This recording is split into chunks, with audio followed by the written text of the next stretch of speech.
no the chodia pura in the lule pura no at the end of the thin no to a muro sound the thin loom pew a day begado winning thin a mo bene winning ye look sound me yari go malo bene ni jin the le thin rane winning ye thin a spiritually dead look on that John Generoga no go bad doga a teshin chin General if General Hebie or Warasa can you listen need Maniga Generoga a don't pew biro she dekebi no go bad dodi a teshin chin the gone pew pin chin your had a yone chinsi can I your say your win your don't buy salongo pew pin bede and a John General need dying General serving General Payadaki a sea cane Lurio a sea canjade it's goodကောင်းတယ်ဒါပေမဲ့ကျွန်တော်ဖျားသခင်စီမှာနီးခံပြီးမှဖျားသခင်အမှုကိုတွားပြီးတော့ထွက်ပြီးတော့ဆောင်ရမှာလေနော် we are to come to God to be equipped to be trained to be shaped no to be molded by God's purpose and God's priority no ဆိုတော့ကျွန်တော်ရဲ့အသက်တာမှာဘုရားသခင်ရဲ့နှုတ်ကပတ်တော်ကသာလေကျွန်တော်ကိုအမြဲတမ်းခွန်အားပေးတာအကောင်းဆုံးဖြစ်တဲ့အဖေမေ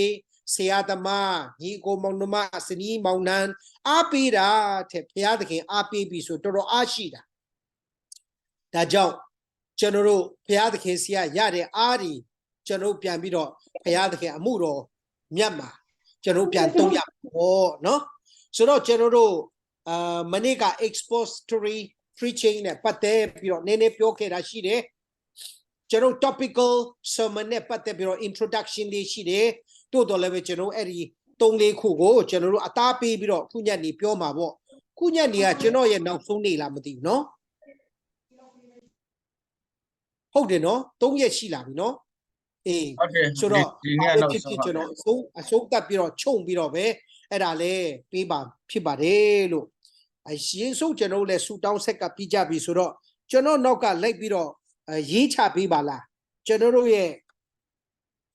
exposition နဲ့ပတ်သက်ပြီးတော့လေ exposition ဆိုတာကျမ်းစာကိုတစ်ပိုက်ပြီးတစ်ပိုက်တစ်ကြောင်းပြီးတစ်ကြောင်းရှင်းလင်းပြီးဟောပြောနည်းအကောင်းဆုံးလို့ပြောထားပါတယ်အဲ့ဒါကြောင့်အဲ့ဒါနဲ့ပတ်သက်ပြီးတော့စာပိုက်လေးဖတ်တာပေါ့စာပိုက်လေးရေးလိုက်တာပေါ့နော်မျက်မှောက်ခေတ်နည်းနည်းပါးပါးရေးလို့ရမတင်နဲ့မျက်မှောက်ခေတ်ယဉ်ကျေးမှုကျွန်တော်တို့ဟောပြောတဲ့အခါမှာမျက်မှောက်ခေတ်ယဉ်ကျေးမှုကျွန်တော်ဟောပြောတဲ့အယတ်ဒေတာရဲ့ယဉ်ကျေးမှုသိဖို့လိုတယ်နော်ကျွန်တော်သူတစ်ပါးရဲ့ယဉ်ကျေးမှုကိုမသိရင်မဖြစ်ဘူးကျမ်းစာတွေကယူဒလူမျိုးတွေရဲ့ယဉ်ကျေးမှုကိုမသိရင်ကျွန်တော်တမဟောင်းချမ်းနားမလဲတာနဲ့အတူတူပဲ Old Testament theology is surrounded by the culture of the Jewish people ယူဒလူမျိုးတွေရဲ့ theology ကယူဒလူမျိုးတွေရဲ့တလိထုံးစံတွေနဲ့ပတ်သက်ပြီးတော့တခါတည်းပူပေါင်းပြီးတော့တခါတည်းစီမံထားတာတဲ့တခင်ယေရှုခရစ်တော်လည်းယူဒလူမျိုးတွေရဲ့ context သူတို့ရဲ့ culture ထဲမှာမွေးဖွားလာတာနော်ယူဒတွေရဲ့ culture အကုန်လုံးသူကပြည့်စုံအောင်လို့သူကအသက်ရှင်ပြတာတွေ့ရတယ်နော်ဟောပြောရင်လည်းသူတို့ရဲ့ဥပမာတွေကိုအသုံးပြုတယ်သူတို့ရဲ့ရိုးရာဓလေ့တွေကိုအသုံးပြုတာတွေ့ရဒါကြောင့်ကျွန်တော်တို့ရဲ့လူမျိုးရဲ့ culture လည်းသိရမယ်ဟုတ်ပြီနော်ပမာ culture ကောင်းကောင်းသိရမယ် culture နဲ့ဘာသာတရားနဲ့မရောနဲ့ဘူးနော် culture doesn't necessarily connect to the religion ဒါပေမဲ့ religion ရဲ့လွှမ်းမိုးမှုက culture မှာရှိတတ်တယ်သို့တော့ religion မရှိခင်ကတည်းက culture ကအရင်လာတယ်အဲ့ဒါလေးကိုမမေ့နဲ့ culture ကကျွန်တော်ရဲ့ဗီဇကျွန်တော်ရဲ့မွေးဖွားရာအရက်နဲ့ဆိုင်တာကိုလူမျိုးလူနွယ်နဲ့ဆိုင်တဲ့အတွက်ကြောင့် culture ကအရင်ဖြစ်တာ religion ကနောက်မှဖြစ်တာဆိုတော့ကျွန်တော်တို့အမှုတော်ဆောင်ဒီဟာ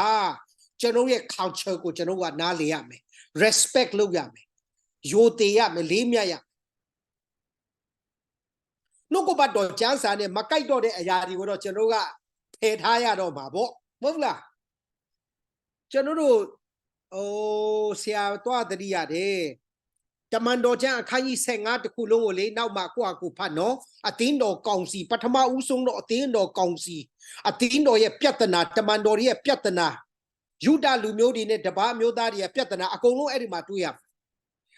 General Badwadria the Les or Juda Lumioria Gating Chin Chizu Kanzaya Poya Cridogo Yoji Lekan being a Yipalia me Eraria Ponsala Twila so Eddie Culture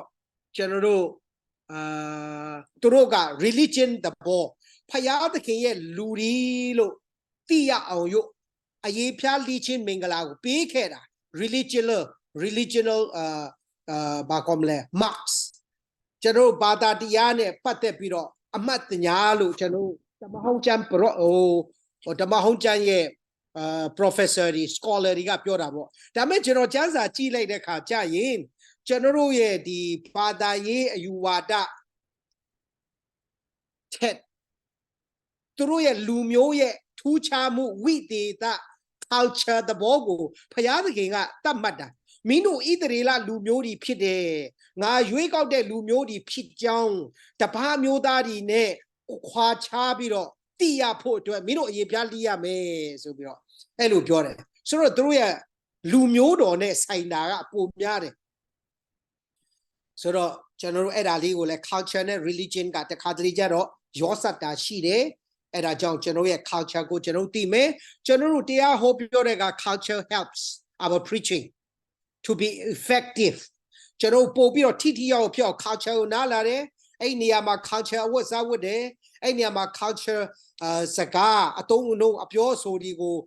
name day, solution that general introduction of our preaching. General Sagani Dampio be a hope you're the Hardy tea out there. Do ya barelo? No?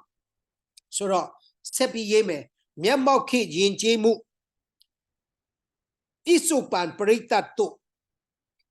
Pisupan Parita to no? General current congregation,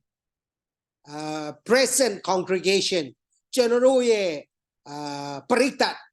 Yoga ni biro ta ting with halai baro obila Jaroya Parita dia yin jimu to current situation a chini gule Jaroga Mohoking gare ti time emena ti only la Janoga Ubama pima toa dia home so ha pimio ma belo lumio ya myale obila bai bada dia myale Jano hopio me yakwa ka bale langa bale atindo ga bale yuaka bale Pebadaga Miani the Era so general ma pupin murine, pinsin muriga, su down muriga sa, Amiaji lo ade, no? Pisupan perita tu, Pate salimhu, Yitamino, Pate salimhu. Pongu setwe ya yuga, Pongu setwe ya yuga. The kitty galama, United Nation be pipit. A chisong do po sibo no kasabio tenengan di government organization NGO non-government organization take be a don't pure pongu sesamuri pongu salimuri as a glue take don't communication connecting connecting network they are connecting piddly no so do charuga ludine connect look on Payada can ludine connect pit on Kamaro Genoa Pongu the Mari Piama so do era John Pongu setway ya yuga a nepunchin or go Sakalomba a wine ta a nepunchin era exposition look on it Shilin chain explanation explaining the text the intention of God, no? So, pe chan over pat genoga, any lunale or generally labis Bama, sewing say a jomshu, or Oxford got Pomokadi will let holu yabi. Tapoa, Hobila, through a pinga library, the coolong with through a loya yaba. Jonova Janzago, a nepun be hobby haze with, through le not on Naku, I think be machine, Taku machine. There is only one interpretation of God's intention, God's text, look on it, Bible text. အဲ့ဒါကိုရယူဖို့အတွက် exposition ဆိုတဲ့အနက်ဖွင့်ပြတနည်းအားဖြင့်ရှင်းလင်းပြပြီးဟောပြောခြင်းဟာအထီရောက်ဆုံးဖြစ်တယ်လို့ကျွန်တော် topical ပဲဟောရှင်းလင်းပြီးတော့ဟောရမယ်အဲ့ဒါမမေ့နဲ့ textual အကြောင်းအရာလိုက်ကိုဟောတယ်ဆိုရင်လည်းပဲရှင်းလင်းပြီးတော့ကျွန်တော်တို့ရွေးချယ်တဲ့ကျမ်းပိုက်ကိုရှင်းလင်းပြီးတော့ဟောပြောနိုင်တော်သူတွေဖြစ်ဖို့လိုတယ်โอเคเนาะအနက်ဖွင့်ခြင်းဆိုတော့ဗာလဲကိုယ်စားကွန်ပိတ်ထဲမှာ exposition ကျွန်တော်တို့ရှင်းလင်းပြီးဟောပြောနည်းပေါ့เนาะ expository sermon လို့ကျွန်တော်တို့ပြောခဲ့ပြီးမနေ့ကခဏကြာတော့လဲအဲ့ဒါအသားပေးပြီးပြောမယ်ဥပမာလေးတွေလည်းပြီးသွားအောင်မလို့ဆက်ရေးမယ်မူလအဆက်အစပ်အတွင်းမူလအဆက်အစပ်အတွင်းမူလအဆက်အစပ်အတွင်းဆိုတာဗာလဲ the original text we don't compromise we don't add in ကျွန်တော်ထပ်ပြီးတော့လည်းမထည့်ဘူး we don't reduce we don't change the meaning we don't change the text ဘုရားသခင်ပြောထားတဲ့ဟာကိုကျွန်တော်က change မလုပ်ဘူးမပြောင်းလဲပေးရဘူးမလျှော့ရဘူးထပ်မထည့်ရဘူးမရောစရဘူးဒါကိုပြောချင်တာ the pure text ဘုရားသခင်မိန့်တော်မူသည့်အတိုင်းဆိုပြီးတော့ကျွန်တော်ကသွားမှာကျမ်းစာလာသည့်အတိုင်းဆိုပြောမှာသို့တော်လည်းပဲကျမ်းစာလာတဲ့အတိုင်းမှာကျွန်တော်အနက်တိပဲဖွင့်ပြတဲ့အခါမှာအခုကျွန်တော် online ကျောင်းမှာ Homiletics တင်တဲ့ဆရာများရှိလားမသိဘူးเนาะ Homiletics တင်တဲ့ဆရာတင်တဲ့အခါလည်းများမိပါအဲ့ဒါအရေးကြီးတယ် Homiletics ကသိအရေးကြီးတယ် Homiletics မှာ school interpretations interpretation school တွေကလည်းများတဲ့အခါ allegorical interpretation လို့ခေါ်တယ် allegorical interpretation အကုန်လုံးကျမ်းစာဖတ်သမျှအကုန်လုံးကို spiritualize လုပ်ပြီးဟောပြောတာအဲ့ဒါအမှားကြီးမှားတာเนาะအဲ့ဒါလေးမှတ်ရမယ်ကျမ်းစာဖတ်ချင်တာဖတ်ပြီးတော့အကုန်လုံး spiritualize လုပ်လို့မရဘူးကျမ်းစာက literal ရေးထားတာ grammatical ရေးထားတာ historical ရေးထားတာ contextual ရေးထားတာ geographical ရေးထားတာအဲ့ဒီလိုရေးထားတဲ့အတိုင်းကိုလေ့လာပြီးတော့ common sense အဓိပ္ပာယ်ကအဲ့ဒီစာသားရဲ့အဓိပ္ပာယ်အရှိရှိတိုင်းကိုပဲကျွန်တော်ကလက်ရမှာဖြစ်တယ်ဆိုကြပါစို့ရှမာရိလူအကြောင်းကိုကျွန်တော်ကအများအပြည့်ဟောပြောကြတယ်သင်ကြားကြတယ်ကြားနာကြတယ်သဘောလေးပေါက်ကြတယ်ရှမာရိကလမ်းဘေးနားမှာဓမြတိုက်ချင်းခံရပြီးတော့လဲပြီးတော့တေလူမျောပါဖြစ်နေတဲ့လူရောက်လာတဲ့အခါဖာရိရှဲကလည်းကြော်သွားယိပရောဟိတ်ပေါ့နော်ကြော်သွားလေဝိလာတဲ့ကြော်သွားဒါမဲ့အဲ့ဒီ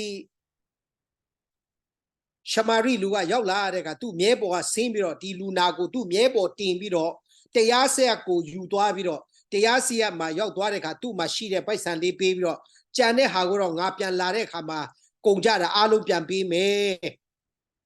လို့ပြောခဲ့ပြီးတော့တင်းကားနဲ့ပြားပေးခဲ့တယ်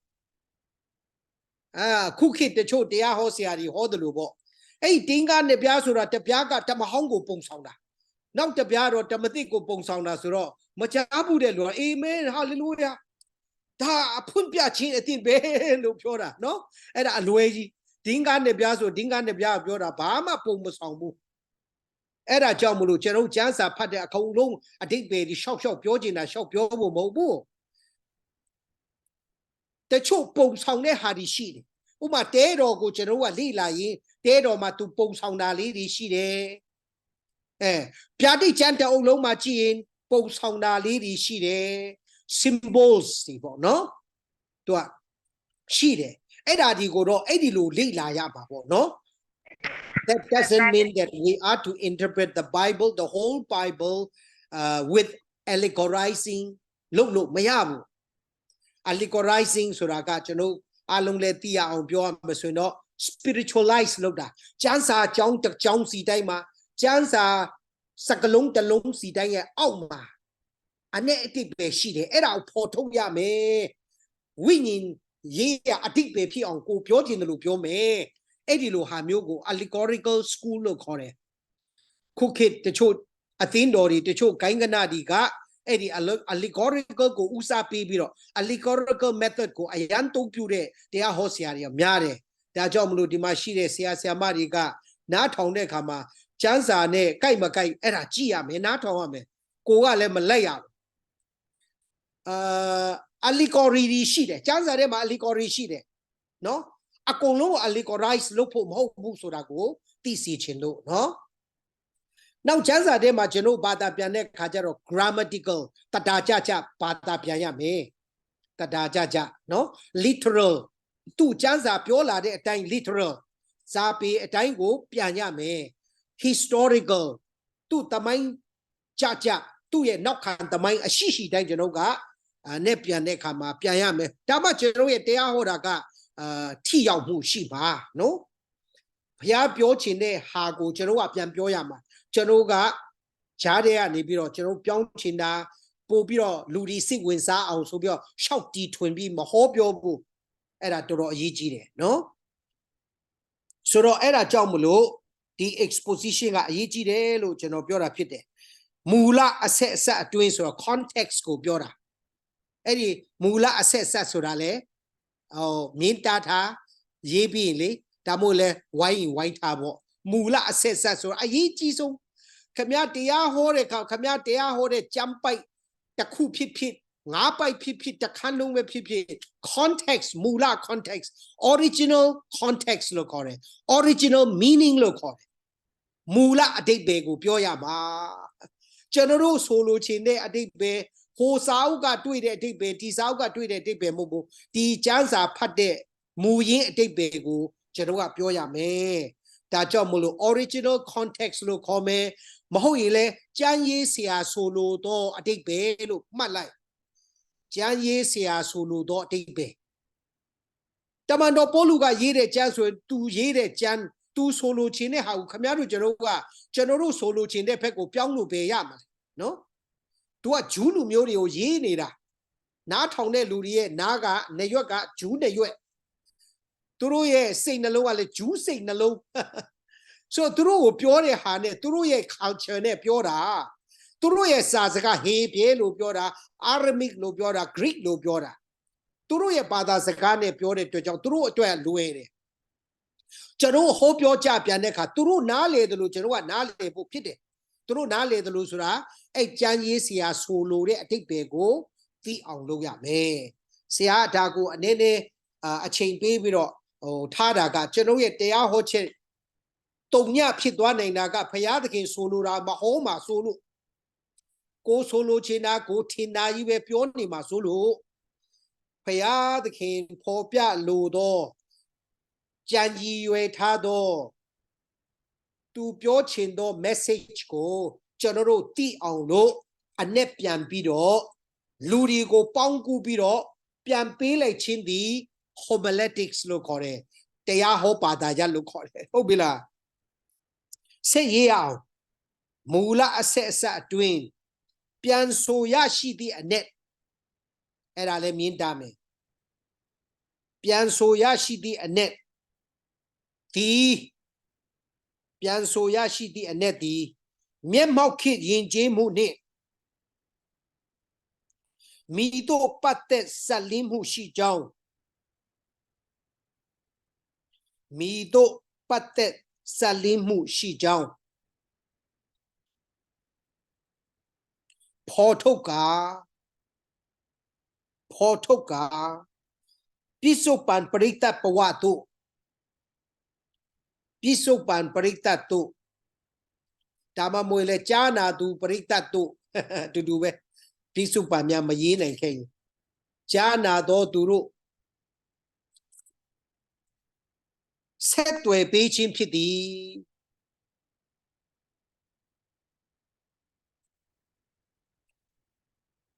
ဆိုလိုတာကဘုရားသခင်ဆိုလိုတဲ့အ내အဓိပ္ပာယ်ကိုကျွန်တော်ဖတ်တဲ့ဟောပြောတဲ့တွင်တင်တဲ့အထဲမှာဘုရားဆိုလိုတဲ့အတိုင်းကိုအ내အဓိပ္ပာယ်ကိုကျွန်တော်ကဖော်ဖို့လိုတယ်ဆိုတော့ကျမ်းရေးရဲ့ဆိုလိုချက်ကိုသိဖို့လိုတယ်ဒါကြောင့်မလို့ဥပမာယောမဩဝါဒစာအခန်းကြီး9ကိုဖတ်မယ်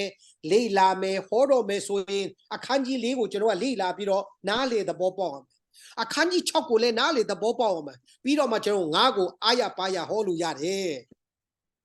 9ရဲ့အရှိမပါဖြစ်မှန်းလည်းမသိ9ရဲ့အနောက်မှာပါဖြစ်မှန်းလည်းမသိပဲနဲ့9ကိုဟောလို့မရဘူးအခုအဲ့လိုဟောတဲ့ဆရာသမားတွေကများလွန်းလို့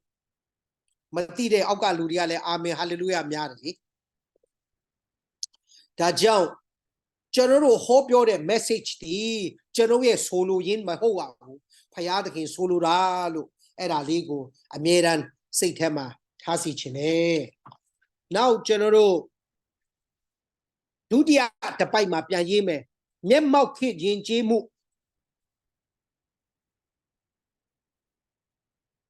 ပုတ်ဖြတ်ပြစ္ဆုတ်ပံပရိတ္တတုပြစ္ဆုတ်ပံပရိတ္တတုပတ်သက်ဆလင်းမှုပတ်သက်ဆလင်းမှုပေါင်းကူဆက်သွယ်ရယူ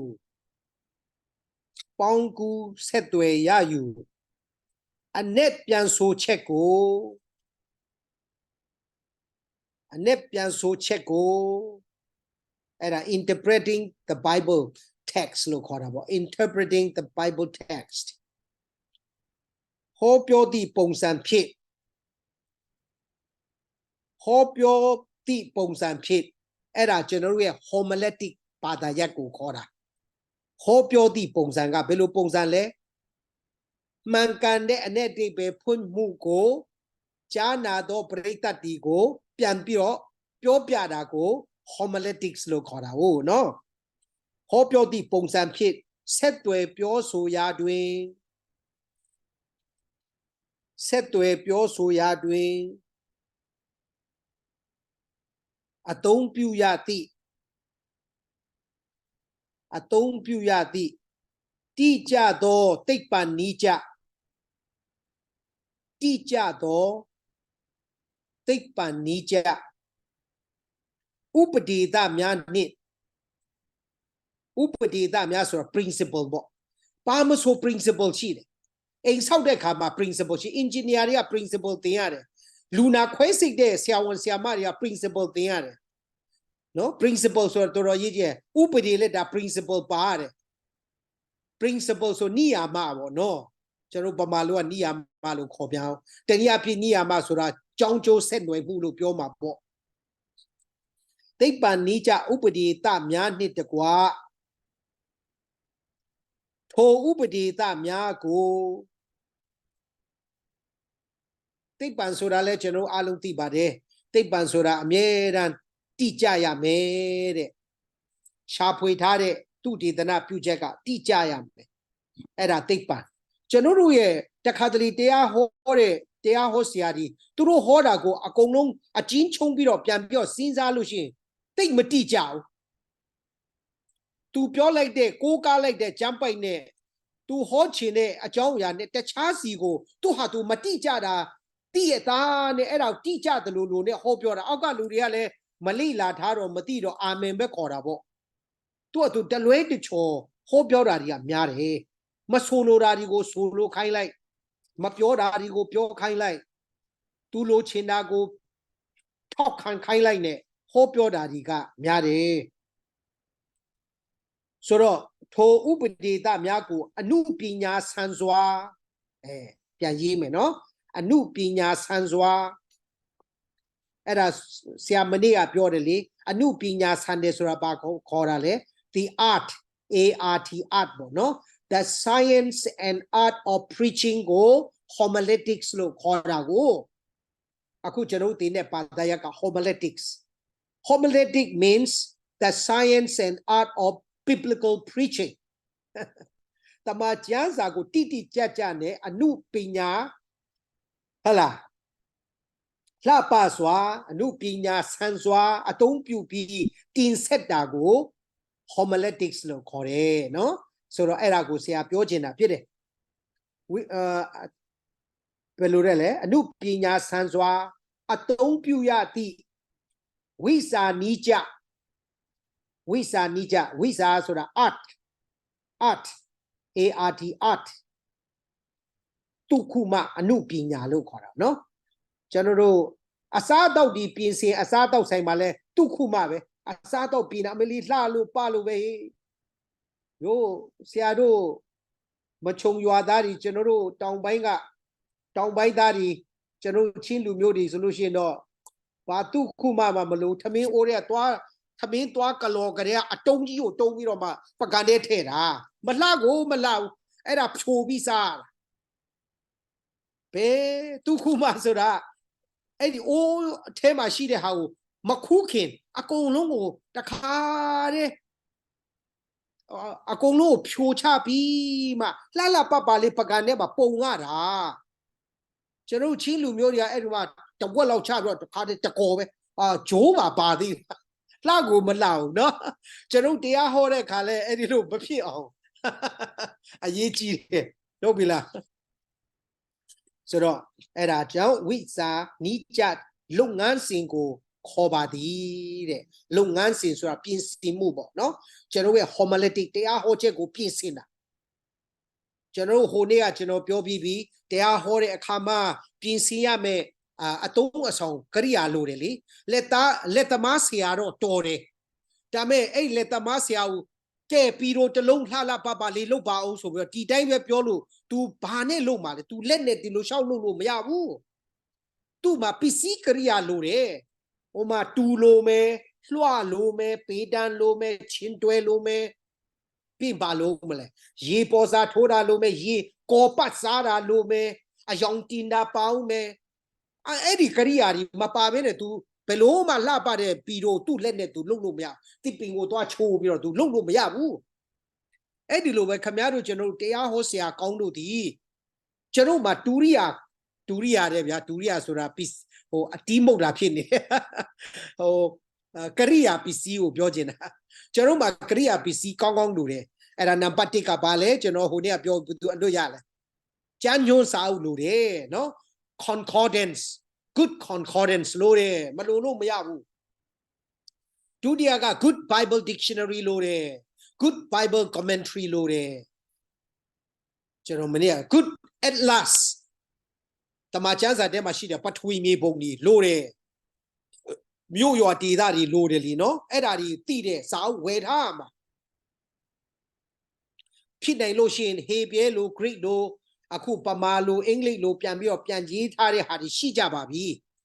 အဲ့လိုလဲသူ့ရဲ့မူရင်းဘာသာရပ်ကိုပြန်ပြီးတော့အင်္ဂလိပ်လိုရေးလို့အင်္ဂလိပ်လိုတစ်လုံးနှလုံးကိုကတော့ဖတ်တတ်တယ်ဆိုရင်လည်းအကျိုးရှိတယ်အဲ့ဒါဝေထားမှာသူ့ရဲ့မူရင်းဘာသာစကလုံးရဲ့အတိတ်ပဲဝေါ်ဟာရအတိတ်ပဲကျွန်တော်မသိပဲနဲ့ကျွန်တော်ဗမာလိုပြောချင်တယ်လို့ချင်းလိုပြောချင်လို့ပြောလို့မရဘူးစကလုံးကကျွန်တော်ချင်းစကလုံးမဟုတ်ဘူးလေယူဒလူမျိုးတွေရဲ့စကလုံးတမဟောင်းကတမတိကဆို Greek လူမျိုးတွေရဲ့ Greek စာပေယဉ်ကျေးမှုကနေထွက်လာတဲ့စကလုံးကျွန်တော်ရဲ့စကလုံးတစ်ခုမှမပါဘူးအဲ့ဆိုသူတို့စကလုံးတွေဘို့သူတို့ရဲ့ dictionary ကိုဖွင့်မှသိမယ်ဒီနေ့စာရေးဆရာကောင်းတို့ဒီကျမ်းကန်စာပေတွေကိုလေ့ကျက်တဲ့လူ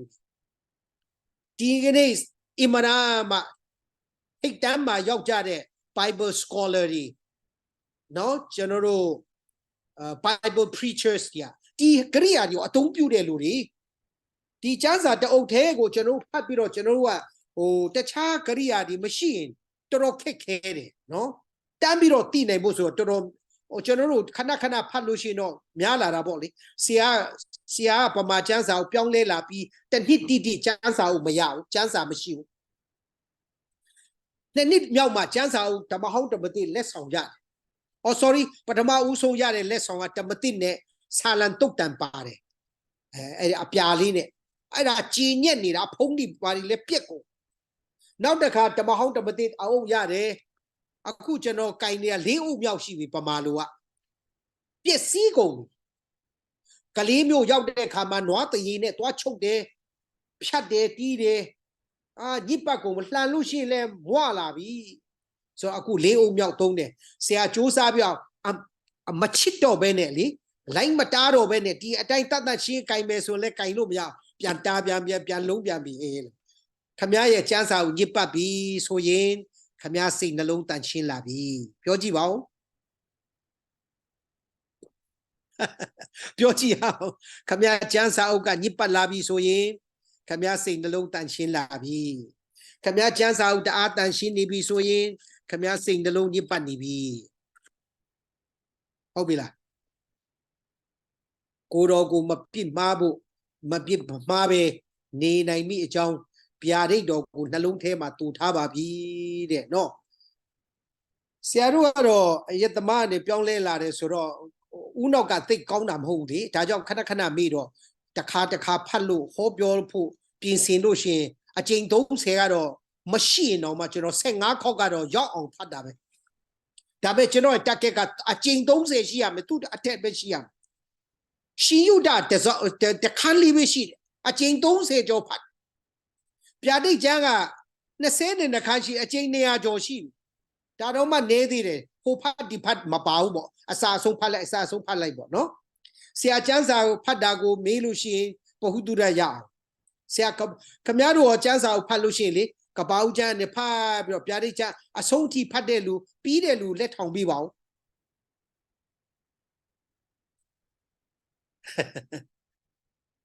ဟာကျမ်းစာပြီးအောင်ဖတ်တဲ့လူမရှိသေးဘူးလား thank you ဟုတ်ပြီအဲ့တော့ကျွန်တော်တို့ပြီးအောင်ဖတ်ပြီးဆိုရင်နောက်တစ်ခေါက်ပြန်ဖတ်တော့ဘယ်မှာပြန်စလဲပြောပြပါအောင်ပြီးအောင်ဖတ်တဲ့ဆရာများတဲ့ကပောက်ကျမ်းဖတ်လာပြီးဗျာဒိတ်ကျမ်းပြီးပြီဆိုရင်နောက်ဒုတိယခေါက်ကိုလည်းဘယ်နဲ့ပြန်စလဲ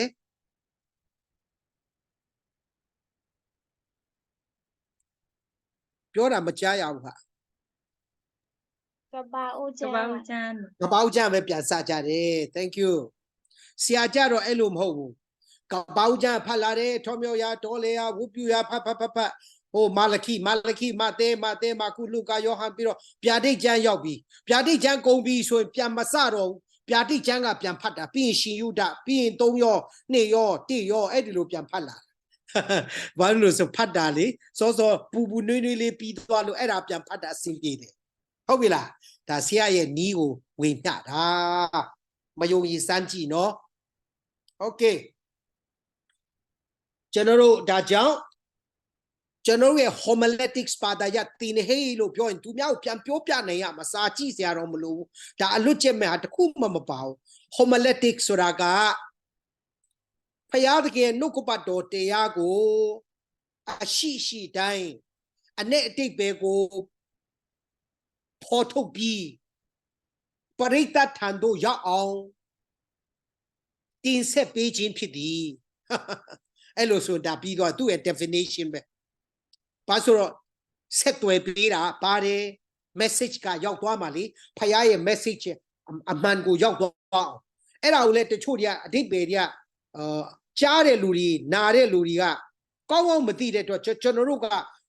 ဟောပြောတော်သူတွေကနားလေအောင်အရင်လုပ်ရတာပေါ့အတိတ်ပဲအမှန်ကိုသိအောင်လုပ်ပြီးတော့မှပြန်ပြောပြတာပေါ့ဒါကိုပြောချင်တယ်နော်โอเคဒါဆိုကျွန်တော် sharing သွားမယ် sharing မှာဆရာ sharing လုပ်ချင်တာ2ခု3ခုရှိတယ်အဲ့ဒါဆိုတော့ခဏလေးအနေနဲ့ကျွန်တော်တရားဟောမဲ့တို့အမှုတော်ဆောင်ဒီကျမ်းစာလိလာတော့သူတယောက်စီတိုင်းတို့ကတမဟောင်းထဲမှာကျွန်တော်တို့မတိမဖြစ်ကဣသရေလလူမျိုးတွေတမိုင်းကိုသိရမယ်ဣသရေလလူမျိုးတွေတမိုင်းကတော့100ကနေ600ဖတ်လိုက်ရင်ဒါသူတို့ရဲ့တမိုင်းတအုပ်ပဲတမိုင်းအုပ်ပဲ the history of Israel သိချင်လို့ရှိရင်100ကနေ600အထိဖတ်လိုက်ဒါ100နဲ့600ဒါသူတို့အတွက်ကျမ်းတအုပ်ပဲเนาะကျွန်တော်က100 200ဒီလိုတွေခွဲပြတယ်သူက100နဲ့200တအုပ်သေး200နဲ့300တအုပ်သေး400 sorry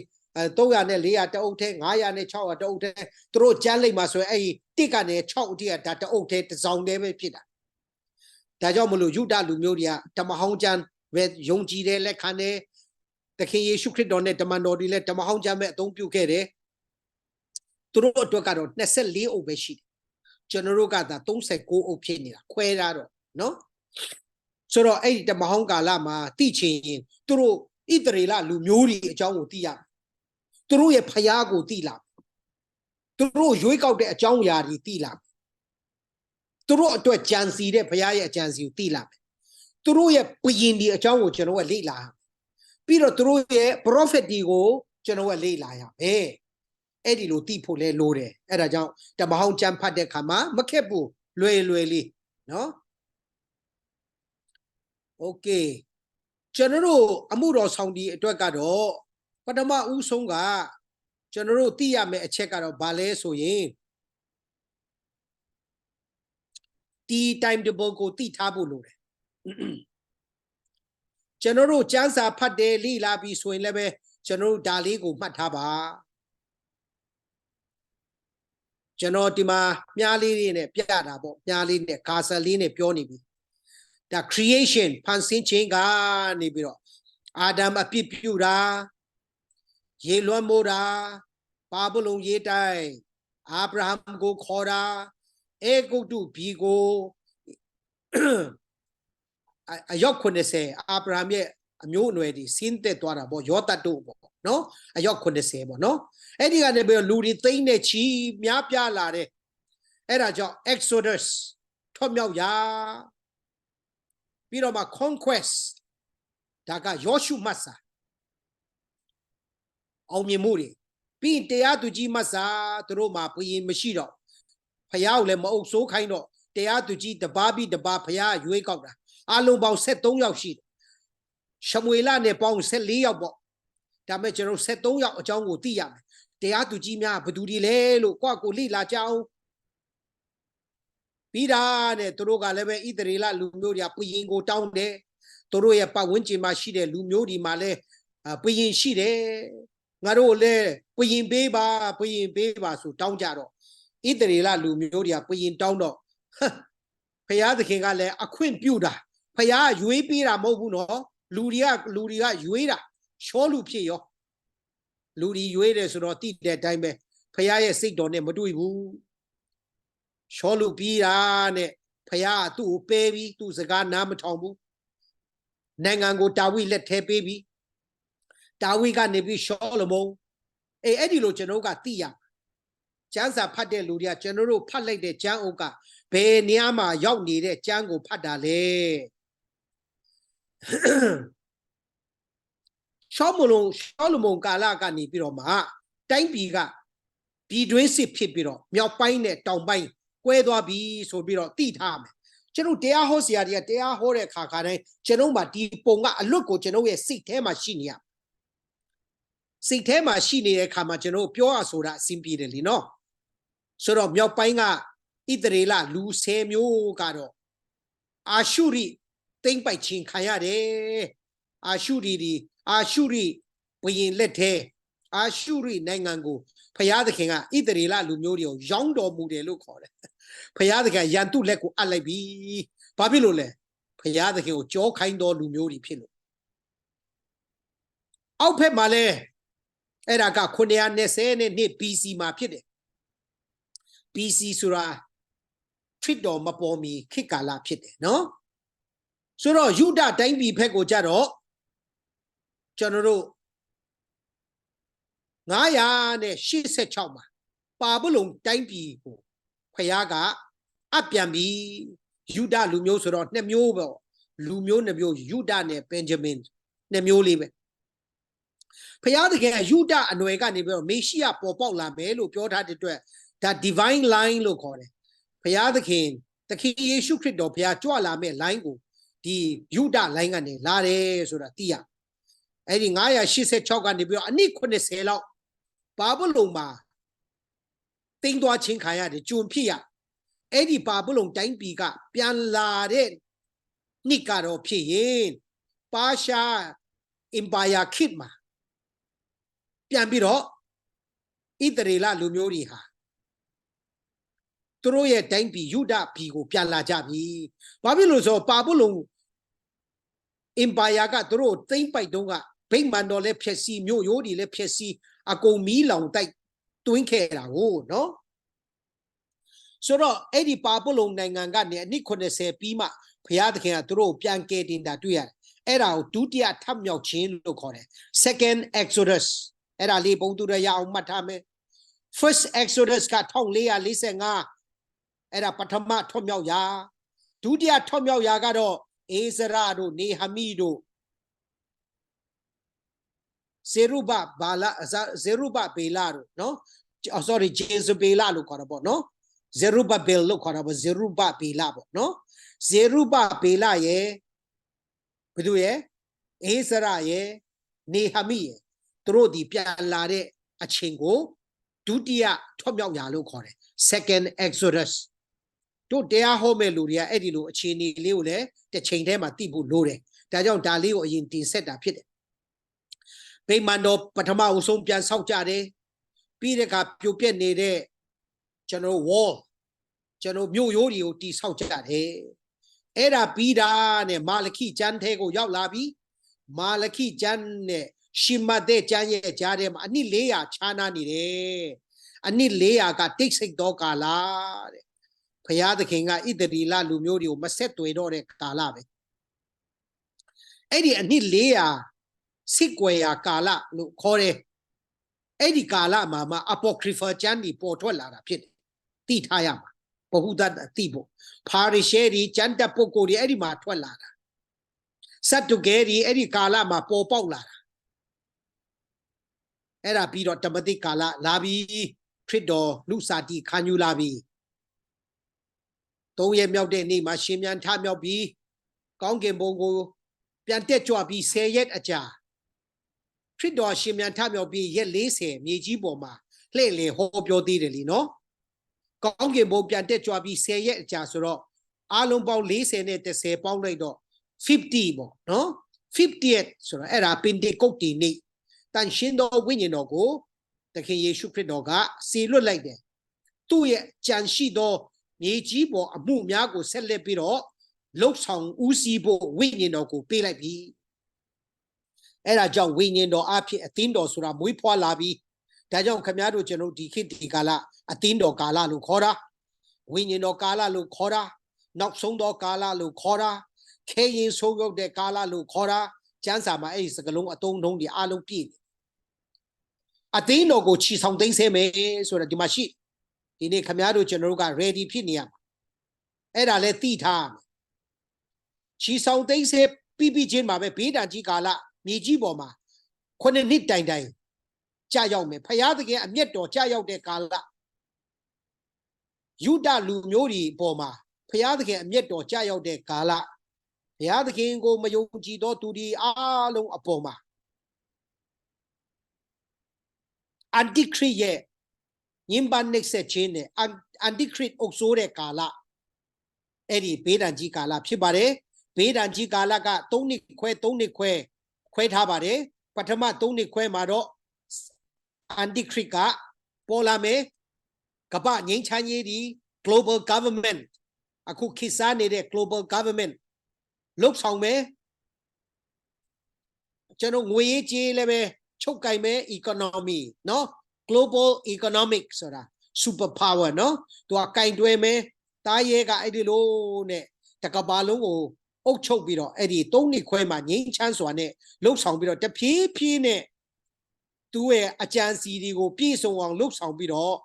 ပထမ3နှစ်ခွဲပြီးတာနဲ့ဗိမာန်တော်ဂျေရုဆလင်မြို့ဗိမာန်တော်အခုဂျေရုဆလင်မြို့မှာဗိမာန်တော်ပြန်မဆောက်သေးဘူးလေဗိမာန်တော်မရှိသေးဘူးအခုကဒါကြောင့်ဗိမာန်တော်ပြန်ဆောက်ဖို့အခုအစင်သစ်ဖြစ်တယ်သူတို့ရဲ့တွက်ဆချက်အရာအင်ဂျင်နီယာတွေသူတို့ယစ်ပရောဟိတ်ဒီတွက်ဆချက်အရာဣသရေလကိုဆရာလဲရောက်သွားပြီးတော့ study လုပ်တဲ့အခါမှာတွေ့ရသူတို့6လဝန်းကျင်လောက်ဆိုရင်6လနဲ့တစ်နှစ်အတော်တွင်းမှာသူတို့ရဲ့ဗိမာန်တော်ပြန်ဆောက်နိုင်တယ်တဲ့ပစ္စည်းတွေလည်း ready ဖြစ်ပါပြီယစ်ပရောဟိတ်သင်တန်းတွေလည်းရှိပါတယ်လေဝိသင်တန်းတွေလည်းရှိတယ်တရိษံတွေလည်းမွေးကြပြီအားလုံးက ready ပဲအဲ့ဒီဒုတိယ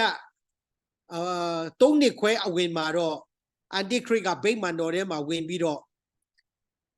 ယွန်ရှာပွေသောအရာလို့ခေါ်တဲ့ဟုတ်လားဝတ်ဒီတတ်ပြီးတော့ပူဇော်မယ်လို့ပြောတာပေါ့ကျမ်းစာကအတူချုံပြောရရင်ဆိုတော့အဲ့ဒီအချိန်ကနေစပြီးတော့ငါဖျားဖြစ်တယ်လို့ပြောတော့ဣသရေလလူမျိုးတွေကလုံးဝလက်မခံဘူးအဲ့ဒီတော့သူတို့ဒါအန်တိခရစ်မှန်သိသွားပြီးတော့အန်တိခရစ်က6-3 လုံးတစိမ့်နဲ့တနည်းအားဖြင့်ဒီခေတ်ဒီကာလမှာစပြီးတော့ပေါ်ပေါက်နေတဲ့ chips ဒီအသုံးပြုနိုင်တဲ့သဘောရှိတာပေါ့လက်ဝဲလိုက်ရမှာသူ့ရဲ့6-3 လုံးတစိမ့်ပါရမယ်လို့ပြောပါတယ်ဆိုတော့အဲ့ဒီလိုနဲ့တကဘာလုံးမှာဣသရေလလူမျိုးတွေကိုညှဉ်းပန်းနှိပ်စက်ပြီးတော့ဣသရေလလူမျိုးတွေကိုဖုံးပေးတဲ့လူတွေကာကွယ်ပေးတဲ့လူတွေဖျားသခင်ကိုယုံကြည်လက်ခံတဲ့လူတွေအားလုံး ဖြောက်မှတ်တော်သူတွေကိုအန်တီခရစ်ကညှင်းဆဲပြီးတော့အဲ့ဒီအချိန်ကာလမှာလေယုံကြည်သူတွေကအမလေးအများကြီးရှိမှာတဲ့အဲ့ဒီဘေးဒဏ်ကြီးကာလမှာယုံကြည်တဲ့လူတွေလည်းရှိမယ်တန်ရှင်းသောဝိညာဉ်တော်ကလည်းတမဟောင်းကာလကဲ့သို့ပဲအလုတ်လုတ်3,400,000တရားဟောကြမှာဣသရေလလူ12မျိုးကနေပြီးတော့တစ်မျိုး1,000 စီရွေးကောက်ပြီးတော့3,400,000တကဘာလုံးကိုဧဝံဂေလိဟောမှာအဲ့ဒီဧဝံဂေလိတရားကိုနိုင်ငံတော်ဧဝံဂေလိတရားလို့ခေါ်တယ်အဲ့ဒါ kingdom gospel ခေါ်တယ်အခုခမည်းတော်ကျွန်တော်ဟောနေတာက grace gospel လို့ခေါ်တယ်ဂျေဇုတော်ဧဝံဂေလိတရားခေါ်နေတာဖြစ်တယ်အဲ့ဒါကြောင့်မမေ့ဖို့ဖြစ်တယ်အဲ့ဒါကြောင့်ဂျူးလူမျိုးတွေကအော်ဘီဘုရားသခင်မေရှိယကြွလာပါလို့ပထမအချိန်ကြွလာတော့ကညင်းပယ်တဲ့ဂျူးလူမျိုးတွေသူတို့ရဲ့အဆွေမျိုးတွေပေါ့နော်ဘာဖြစ်လို့ဆို AD 90မှာလဲဗိမာန်တော်ကိုကျွန်တော်တို့ယောမစစ်ဗိုလ်ချုပ်ဖြစ်တဲ့ Titus တိတုလို့ခေါ်တာပေါ့အကုန်ဖျက်ဆီးခဲ့ပြီဆိုတော့ဗိမာန်တော်မရှိတော့တာဒီဘေးဒဏ်ကြီးကာလကြာမှာပြန်တည်ဆောက်နိုင်တာလဲရှိတာပေါ့အဲ့ဒီဗိမာန်တော်ကလည်းပဲအန်တီခရစ်ကဝင်ထိုင်တဲ့အတွက်ကြောင့်မတန့်ရှင်းဘူးလေနော်ဂျူးလူမျိုးတွေကလက်မခံဘူးအဲ့တော့သူတို့ကမေရှိယကိုငိုကြွေးပြီးတော့မျှော်လင့်ကြတဲ့အခါမှာဒီမှာ Christ returns တဲ့ခရစ်တော်ပြန်ကြွလာပြီမြေကြီးပေါ်ကြွလာပြီတန်လွန်တောင်ပေါ်ကိုပြန်ကြွလာဒီမှာတန်လွန်တောင်ပေါ်ကနေတက်သွားသလိုပဲခရစ်တော်ရှင်ပြန်ထမြောက်ပြီးတော့လေတန်လွန်တောင်ပေါ်ကလူပေါင်း900ရှိမှာမိုးတိမ်ကနေခြီဆောင်ပြီးကြွသွားသလိုပဲဒီမှာတော့အသင်းတော်ပါပြီးတော့အသင်းတော်နဲ့အတူမြေကြီးပေါ်မှာပြန်ကြွလာမယ်အစာခရစ်အခန်းကြီး14တို့ဖတ်ရင်တွေ့ရမှာအဲ့ဒါပြီးမှနိုင်ငံတော်တည်မယ်မြေကြီးပေါ်မှာအနှစ်1000နိုင်ငံတော် Millennium Kingdom အဲ့လိုတည်မယ်ဆိုတာကိုလည်းသိရကျွန်တော်တရားဟောတဲ့အခါခါတိုင်းကြိတ်တဲ့ကျမ်းအုပ်ကိုဖတ်ကျွန်တော်ကဘယ်အခြေအနေဘယ်ကာလအကြောင်းကိုကျွန်တော်တို့ပြောကြဆက်နွယ်ကြနေတယ်လဲဆိုတာကိုသိစေချင်လို့ဆရာတာလေးကိုဖော်ပြထားတာဖြစ်ပါတယ်နော်ပြီးမှအနှစ်1000ကာလပြီးမှစာဒမာနတ်ကိုလည်းအ내ဆုံးသောတွင်းတွေကပြန်လွတ်လို့သူ့နောက်ကိုလည်းတချို့တွေပြန်ပါသွားလို့ဟုတ်ပြီလားဘုရားသခင်ကကတ်နဲ့လောင်တဲ့မီးငရဲအိမ်ထဲမှာစာဒမာနတ်နဲ့သူ့နောက်လိုက်အားလုံးကိုအပင်ငရဲကိုပြစ်ချမယ်တဲ့ကျွန်တော်ဗျာတိကျမ်း20-21ဒီမှာတွေ့ရမှာပေါ့နော်ပြီးတော့မှတရားစီရင်ခြင်းဖြူသောတရားပလင်စီရင်ခြင်းတဲ့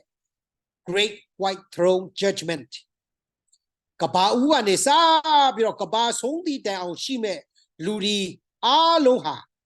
တရားစီရင်ခြင်းကိုခံရဖို့သေရာနဲ့ပြန်ထလာကြပါတဲ့အဲ့ဒါကို second resurrection လို့ခေါ်တယ်ဒုတိယအကြိမ်ထမြောက်ခြင်းခင်ဗျားတို့ကျွန်တော်တို့ယုံကြည်သူတွေကဒုတိယထမြောက်တဲ့ထဲမှာမပါဘူးကျွန်တော်တို့ပထမထမြောက်ခြင်းထဲမှာပါတာဟုတ်ပြီနော်ပထမထမြောက်တဲ့ထဲမှာအဦးသီးသောထမြောက်သောသူကဘာတူလဲယေရှုခရစ်တော်ယေရှုခရစ်တော်ပြီးတော့နောက်ဒုတိယထမြောက်မှာဗာလဲခရစ်တော်၌တည်လွန်သောသူတွေထမြောက်တာချီဆောင်ခြင်းပါလေနော်အသက်ရှင်နေတဲ့ယုံကြည်သူတွေကကိုယ်ခန္ဓာပြန်မတည်တော့ဘဲနဲ့ပြောင်းလဲမှာကျွန်တော်တို့အေလိယတို့လိုပေါ့နော်အေးနောက်တို့လိုပေါ့ကိုယ်ခန္ဓာပြောင်းလဲပြီးတော့မပုတ်ပြတ်နိုင်တဲ့ကိုယ်ခန္ဓာပြောင်းလဲပြီးတော့ချီဆောင်ခြင်းခါမှာနော်အဲ့ဒီဘေးဒဏ်ကြီးကာလမှာပြောင်းလဲလာတဲ့လူတွေလည်းပဲဒီခရစ်တော်ဒုတိယကြိမ်ကြွလာတဲ့အခါမှာသူတို့လည်းပဲကိုယ်ခန္ဓာအနေနဲ့ထမြောက်ကြပါဒါကြောင့်မလို့ပထမထမြောက်ခြင်းမှာ tribulation saints တွေလည်းပါတယ်ကျွန်တော်တို့ church saints တွေ New Testament saints လို့ခေါ်တယ် New Testament saints လည်းပါတယ်ဒီဒုတိယအကြိမ်ကြွလာတဲ့အခါမှာတမဟောင်း Old Testament saints တွေလည်းအဲ့ဒီတော့မှထမြောက်မယ်အဲ့ဒါတွေကအချိန်မရဘူးပေါ့လေအားလုံးမပြောပေမဲ့အဲ့လောက်လေးတော့ကိုယ့်ကိုမှတ်မဲ့ကိုယ့်ကိုပြန်လေ့လာမယ်အဲ့ဒီမှာဆရာသမားတွေကိုလည်းမေးလို့ရပါတယ်နော်ဆိုတော့ကျွန်တော်တို့တမဟောင်းတမသိရှိတဲ့အထဲမှာဘယ်ကျမ်းအုပ်ကိုကျွန်တော်ဟောပြောဖို့ပြင်ဆင်တယ်လဲဆိုတဲ့အခါမှာဒါလေးကိုသိစေခြင်းတို့ဖော်ပြထားတာဖြစ်တယ်โอเคမင်းဆရာရှိလား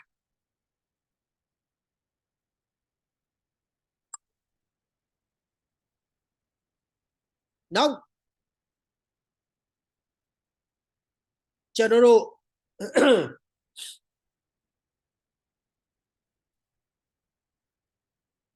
တို့ရဲ့ခါတိုင်းလိုပဲကျွန်တော်တို့တွားကြမယ်ဆိုရင်ကျွန်တော်ဟိုမနေ့ကထားခဲ့ပြီးကျွန်တော်တို့အတူတကွဖွင့်ကြည့်ပြီးတော့ဖတ်ကြည့်ရအောင် topical sermon topical preaching လို့ခေါ်တယ်အတိကဒေသနာလို့ကျွန်တော် Google ကဘာသာပြန်တယ်တိတ်တော့မကြိုက်ဘူး topical ဆိုတာကောင်းစဉ်အလိုက်ရွေးပြီးဟောပြောတာအဲ့ဒါကိုရေးထားပြီးပါအဲ့ဒီမှာဒါမှမဟုတ်ကြောင်းတက်တဲ့လူကအဲ့ဒါအစင်ပြေတယ်ကြောင်းတက်တဲ့လူကဒါသိတယ်နောက်မှနားထောင်တဲ့လူကဘာရေးပါဆိုတာဆရာပြောတာသူတို့မသိလိုက်ရင်တော့ရေးဆရာမရှိဘူးပေါ့နော် topical ဆိုတာ topic ဆိုတာဘာလဲကောင်းစဉ်ကိုရွေးချယ်ပြီးကောင်းစဉ်ကိုကျွန်တော်တို့အဓိကထားပြီးဟောပြောတာကို topical preaching လို့ခေါ်တယ်နော်အဲ့ဒါလည်းပဲကျွန်တော်ရွေးချယ်တဲ့ကျမ်းပိုက်ကိုရှင်းလင်းပြီးတော့ပြောဖို့ဟောဖို့လိုပါတယ်အောက်ကစာသားဖတ်တော့ဗာလဲသူ့ရဲ့အတိတ်ပဲဖွင့်ဆိုချက်က topical sermon means a topic or theme ကောင်းစဉ်ဖြစ်နေတယ်အကြောင်းအရာလည်းဖြစ်နိုင်တယ်အဲ့ဒါကြောင့် topical sermon ဟူသည်ကောင်းစဉ်မှဆင်းသက်လာသောအတိကပိုင်းခြားမှုတစ်ခုဖြစ်ပြီးစာသားတစ်ခုဖြစ်ပါတယ်တဲ့ topic စာသားကိုပြောတာပေါ့နော်ဟုတ်ကဲ့ကဲဒါလေးကိုတယောက်ဖတ်ပေးပါလားဥပမာဒီပေးပြီအခုဥပမာ topical နဲ့ဟောပြောပြီးဆိုရင်ကျွန်တော်တို့ကောင်းစဉ်အလိုက်ရွေးချယ်ပြီးတော့တရားဟောကြမယ်ဆိုတော့ဆရာဒီမှာဥပမာပေးတယ်မိသားစုကိုစာတန်ဤတိုက်ခိုက်မှုကျွန်တော်ရဲ့တရားဟောကောင်းစဉ်ဥပမာပေးနေတာခင်ဗျားတို့ပြင်ဆင်ဖူးကြမယ်ဟောလဲဟောဖူးကြမယ်တို့တော်လည်းပဲဆရာဒီမှာဥပမာတစ်ခုပြန်ပေးတာဘယ်လိုလုပ်ရမလဲဆိုတာကိုပြန်ပြောတာ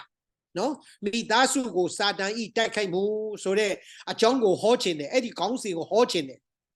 Satan's attack of the family Satan attack of the church အတင်းတော်တိုက်ခိုက်တာဖြစ်ဖြစ် Satan's attack of a believer ယုံကြည်သူကိုတိုက်ခိုက်မှုဆိုရင်လည်းဒါပဲအဲ့ဒီမှာကျွန်တော်ရဲ့တရားဟောကောင်းစဉ်ရဲ့ရည်ရွယ်ချက်ကဘာလဲတယောက်ဖတ်ပေးကြည့်ပါဦး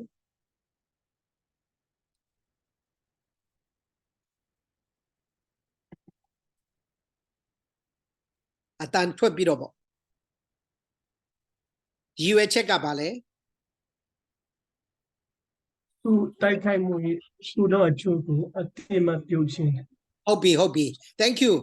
သူဆိုတဲ့ဟာကစာဒမနတ်ကိုပြောတာသူတိုက်ခိုက်မှု Satan's attack shoot down ဆိုတာကကျွန်တော်တို့ရဲ့shoot down ဆိုကျွန်တော်ရဲ့အမြင်ပေါ့အတိမတ်ပြုတယ်ဆိုတာစာဒမနတ်တိုက်ခိုက်မှုကိုအတိမတ်ပြုတာပြောချင်တာမဟုတ်ဘူးအတိတ်ဘက်က we recognize this is Satan's attack ဒီလိုအဖြစ်အပျက်ကစာဒမနတ်တိုက်ခိုက်တာဒါကစာတိသဘောမဟုတ်ဘူးလောကသဘောလည်းမဟုတ်ဒါစာနံသဘောပဲလို့ကျွန်တော်တို့သိလိုက်ရတာဒါကြောင့်ကျွန်တော်ရဲ့အဲ့ဒီမှာကျွန်တော်ရေးထားမယ်အောက်မှာစာသားလေးရေးထားမယ်ကိုယ့်ကို notebook မှာရေးထားမယ် text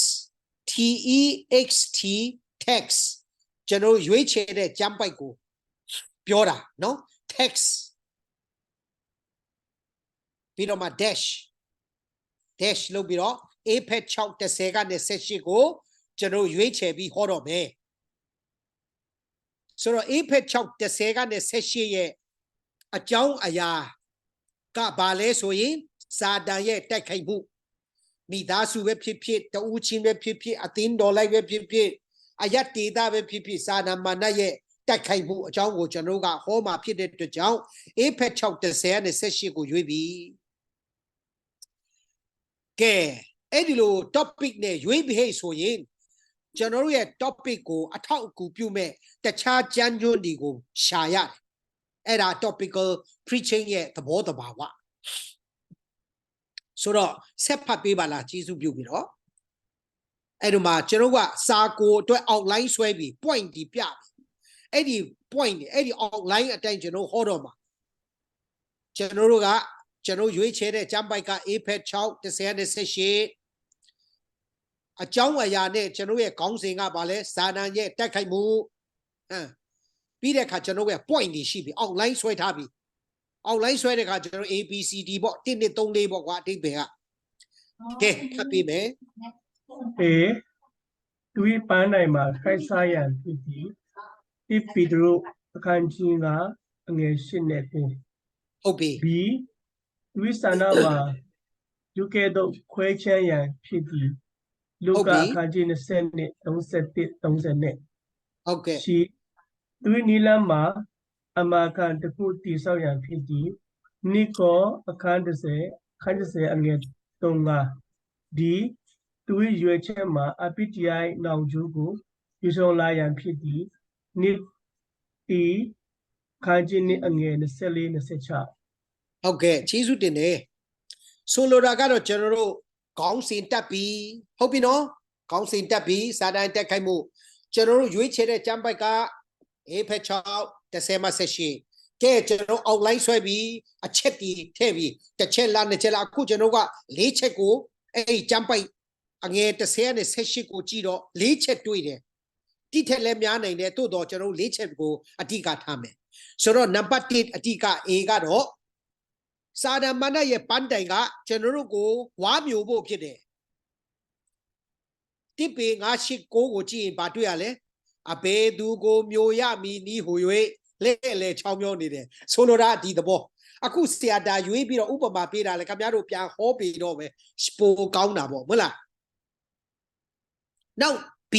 ဒုတိယအချက်ကသူဤဆန္ဒမှာတဲ့အဲ့ဒါ Satan's desire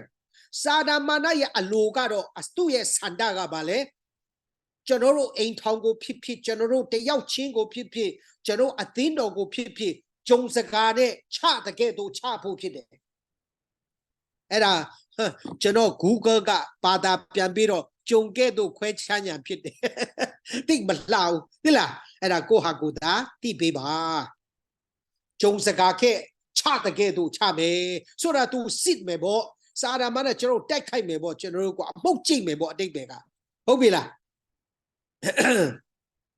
ကဲအချက်၃ချက်ကတော့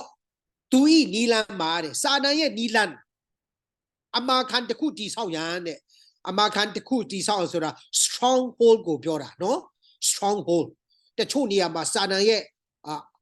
ရပ်တည်မှုသူ့ရဲ့တိဆောက်ထားတာတော်တော်ခိုင်မာတယ်မလွယ်ဘူးတချို့ဆိုနိုင်ငံလိုက်သူကတိဆောက်ထားတာတိုင်းနိုင်ငံဒီကိုလဲစာရမဏေအုပ်ချုပ်တယ်နော်မမေ့ကြနဲ့အောင်တိုင်းနိုင်ငံဒီကိုလဲသူကနောက်ကလကာကနေထိန်းချုပ်နေတယ်သူလဲသူ့မှာရသလောက်ရှိသလောက်အာနာတကိုးနဲ့သူကလှုပ်ဆောင်နေတယ်ဆိုတာမမေ့ဖို့ဖြစ်တယ်ကျွန်တော်တို့တမန်တော်ပေတျုကိုတော့မှအသုံးပြုသေးတာပဲဆိုတော့သခင်ယေရှုကဘာပြောလဲအချင်းပေတျုနောက်ဆုံးလို့မပြောဘူးသူ့ကိုလွှမ်းမိုးနေတဲ့စာဒမဏယုံကြည်သူအထဲမှာစာဒမဏဘယ်တော့မှမကင်းအောင်နိုင်ဘူးမှတ်ထားယုံကြည်သူအပြင်ကနေပြီးတော့သူကလွှမ်းမိုးနိုင်တယ်နော်တိုက်ခိုက်နိုင်တယ်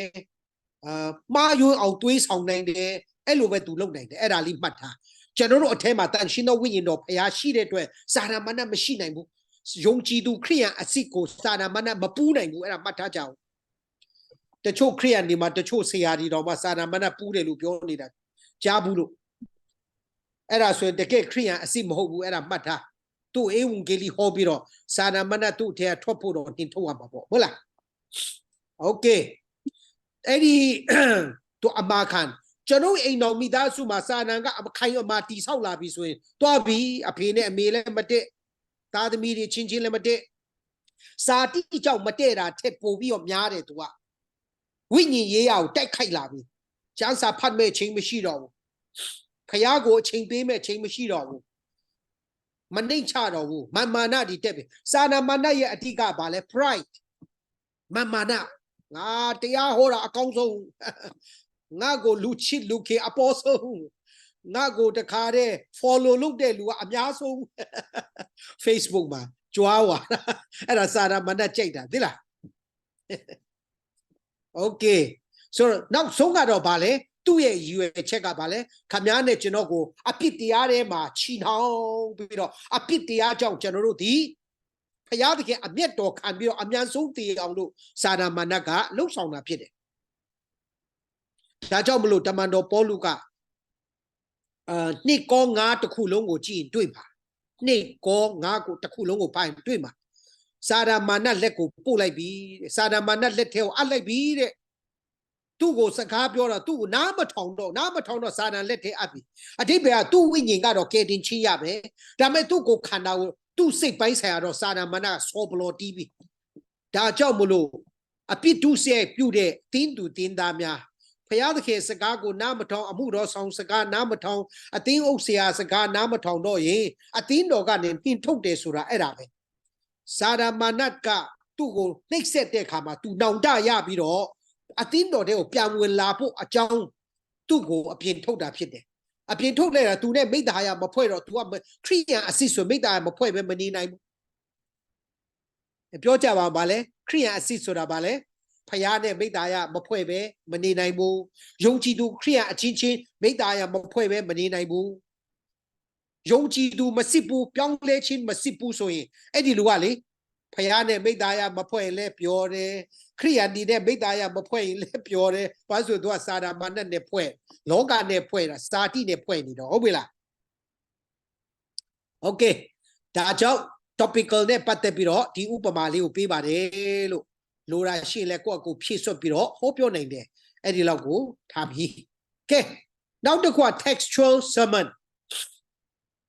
အကြောင်းအရာလိုက်ပြင်ဆင်ပြီးဟောပြောခြင်းလို့ပမာလိုရေးအကြောင်းအရာလိုက်ပြင်ဆင်ပြီးဟောပြောခြင်းအကြောင်းအရာလိုက်ပြင်ဆင်ပြီးဟောပြောခြင်းကို textual sermon လို့ခေါ်တယ်Google ကိုဘာသာပြန်ခိုင်းတာဓမ္မဒေသနာဆိုတော့မစိုးပါဘူးကဲတယောက်ဖတ်ပေးပါဦးကျေးဇူးပြုပြီး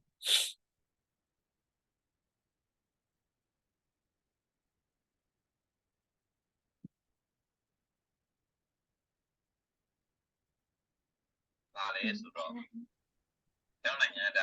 ဆရာဖတ်လိုက်မယ်နော်ရှိခဲ့တဲ့ mindset ပေါ့နော်နောက်ပိုင်းကလေးတွေတော့အဲ့လိုဆရာသိမတွေ့ပါလေဆိုတော့ဓမ္မဒေသနာရဲ့အတိတ်ပဲအပိဓမ္မတရားဒေသနာဆိုဒီမှာအတော်ချုံးပါဝင်သောစာသားမှစဉ်သက်လာသောအဓိကပိုင်းခြားမှုတစ်ခုဖြစ်သည်ပြန်ကန်ပိုင်းအဲ့ဒီအပိုင်းတစ်ခုစီကိုအကြံပြုချက်နဲ့အဖြစ်အသုံးပြုပြီးစာသားကတရားဒေသနာရဲ့ဘိုးကိုပေးသည်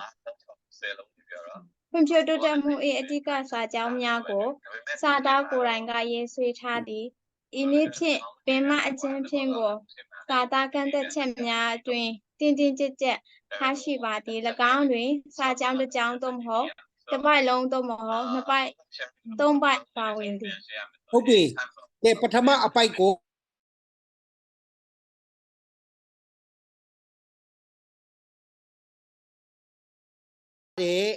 จำไปရဲ့အတိတ်ပဲကိုပြောပြရမယ်ပြောပြနိုင်ရမယ်ပေါ့နော်ကျွန်တော်တို့ရွေးချယ်တဲ့จำပိုင်ရဲ့အတိကအကြောင်းအရာကိုပြောနိုင်ရမယ်အဲ့ဒါဆိုရင်ရပြီအဲ့ဒါပထမစာပိုက်ကအဲ့ဒါအတိကထားချင်တာဒုတိယစာပိုက်မှာစကလုံးနှလုံးမှတ်ရမယ်ပထမမှတ်ရ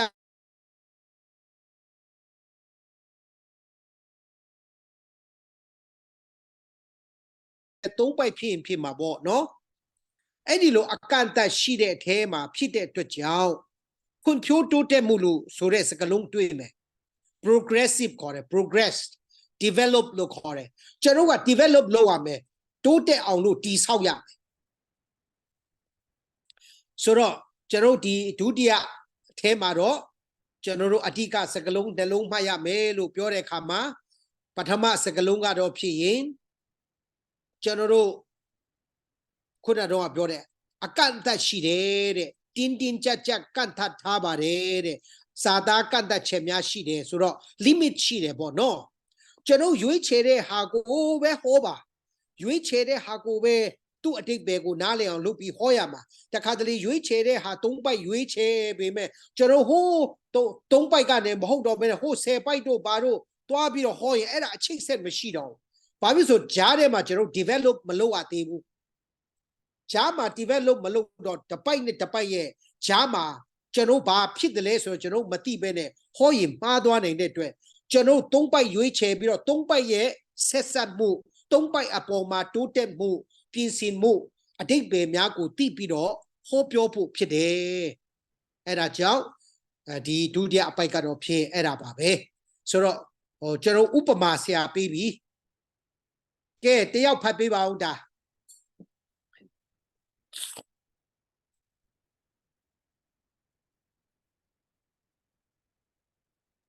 အတူတူလေးပေါ့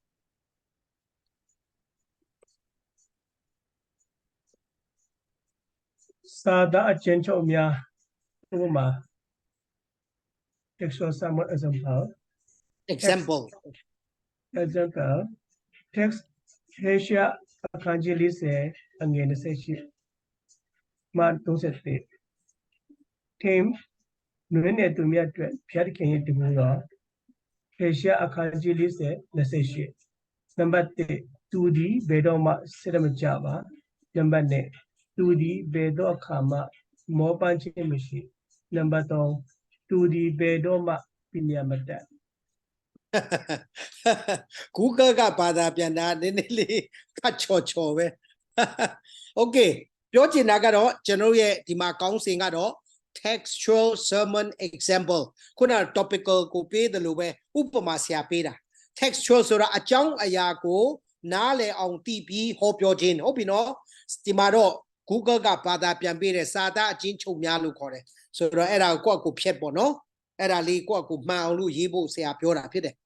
ဆိုတော့ဒီနေရာမှာလဲကျွန်တော်ရွေးချယ်တဲ့ကျမ်းပိုက်ကတော့ဟေရှာယ40 28ကနေ31အဲ့ဒါဟေရှာယ text လို့ခေါ်တယ် text ဆိုတာကရွေးချယ်သောကျမ်းကိုပြောတာပေါ့နော်မှတ်ထားဖို့ကတော့ကျွန်တော်တရားဟောချက်များကိုပြင်ဆင်တဲ့အခါမှာ date ဒီဘက်ညာဘက်တောက်မှာ date ဟောပြောတဲ့နေရာပြီးရင်ဟောပြောတဲ့နေ့အဲ့နှစ်ခုကိုရေးဖို့မမေ့နဲ့ခင်ဗျားတို့ဥပမာတစ်နှစ်လောက်ဟောပြီးဆိုရင်တစ်လမှာ3ခါလောက်ပဲဟောတယ်ပဲထားတစ်နှစ်မှာဆိုရင်36ခုရပြီဟာ9နှစ်ဟောပြီးဆိုတော့မနည်းဘူးနော်စာအုပ်တအုပ်တောင်ထုတ်လို့ရပြီအဲ့ဒါကြောင့်ဆရာအကြံပေးတယ်ငယ်တဲ့ဆရာမတို့ရေအဲ့ဒီလိုဆရာအခုပြောပြတဲ့သင်ပေးတဲ့ဟာကိုသိပြီးရင်date ရမယ်ဟောပြောခဲ့တဲ့နေရာလိပ်စာလေးရေးမှာပေါ့အသင်းတော်နာမည်နဲ့မြို့လာရွာလာလောက်အဲ့လောက်သိရင်ရပါပြီနော်ကျွန်တော်ဟောပြောမဲ့ဟာထဲမှာဆရာဏိတန်းဒီပိုင်းမပြောတော့ဘူးလေအားလုံးကသိပြီးပြီဏိတန်းပြီးမှဒါဒီလာမယ်ပြီးစာကိုထဲမှာဒီမှာ points ဒီလာပြီပြီးဏိကုန်းဆိုတဲ့ application လည်းပါပြီးပြီဆရာပြောပြီးပြီအဲ့ဒါလေးကအများအားပါပါလေနော်ဆိုတော့ကျွန်တော်ရွေးချယ်တာကတော့ဟေရှာ40 28ကနေ31ကိုရွေးပြီးဆိုပါစို့သူ့ရဲ့အကြောင်းအရာကတော့နွန်နယ်တော်သူများကျွန်တော်ဟေရှာ40 28 31ကိုတယောက်ဖတ်ပြီးပါလားကျေးဇူးပြုပြီးသွားစမ်းကြည့်တာပေါ့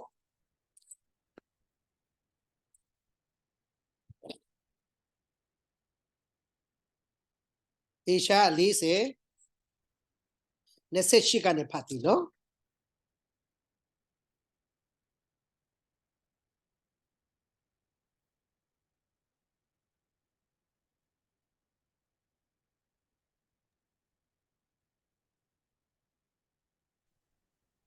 Eshaya Nakatija Kanjilese in Seshima Onsete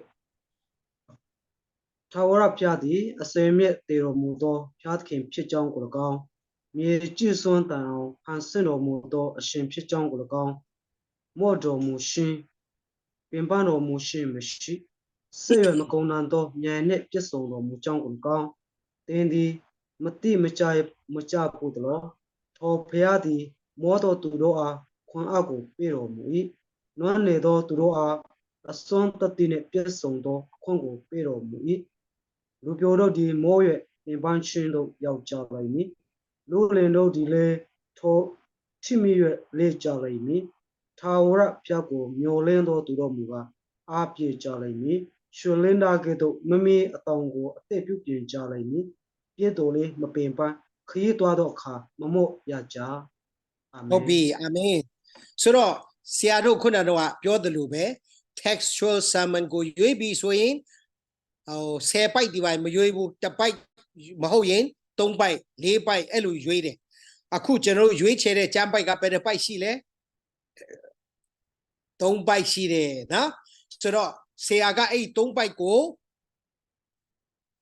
ယောမနံပါတ်1 Roman number 1 2 3 3ခုဆရာလုပ်ထားတယ်တွေ့တာကိုချထားတာအပိုက်ငယ်28မှာတွေ့တဲ့ဟာဒီမှာ3ချက်ရှိတယ်အပိုက်ငယ်28မှာတွေ့တဲ့ဟာကဒီ3ခုဖြစ်တယ်တစ်ခုကဗါတဲ့လေဘယ်တော့မှစိတ်တက်မကြဘူးတဲ့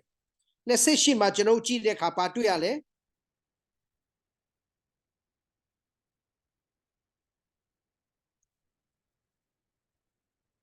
ကျွန်တော်တို့ကျမ်းပိုက်ကိုကြည့်ရင်လေအပိုက်ငယ်28မှာပါတွေ့ရလဲမောတော်မူခြင်းပင်ပန်းတော်မူခြင်းမရှိဆိုတော့စိတ်ပိုင်းဆိုင်ရာမှာ